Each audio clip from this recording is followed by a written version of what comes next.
श्री स्वामी समर्थ.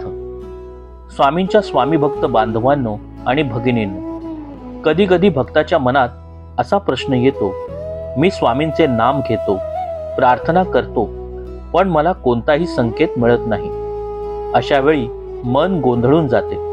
पण लक्षात ठेवा, देव नेहमी संकेत देतोच असे नाही.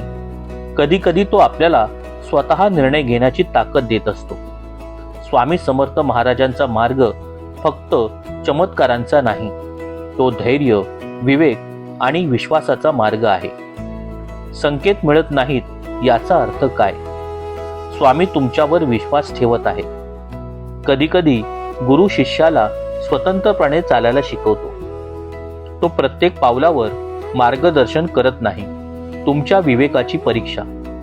संकेत न मिळणे म्हणजे तुमच्या समज आणि निर्णय क्षमतेची परीक्षा असू शकते.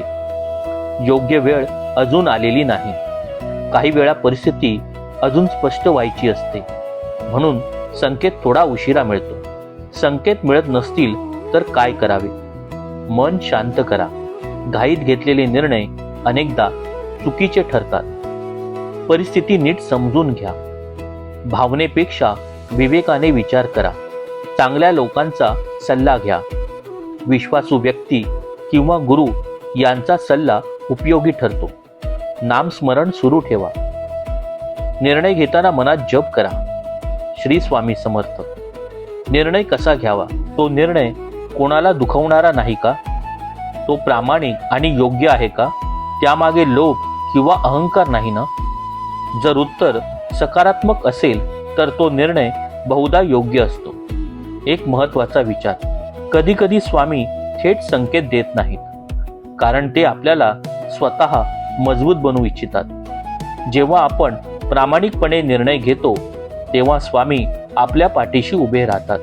अंतिम संदेश, बंधूंनो, भगिनींनो, संकेत मिळाला नाही म्हणून घाबरू नका. विश्वास ठेवा. स्वामी शांत असले तरी ते दूर नाहीत. निर्णय घ्या, पण मनात स्वामींचे नाम ठेवा. चला, शेवटी सर्वजण म्हणूया, श्री स्वामी समर्थ, श्री स्वामी समर्थ, श्री स्वामी समर्थ.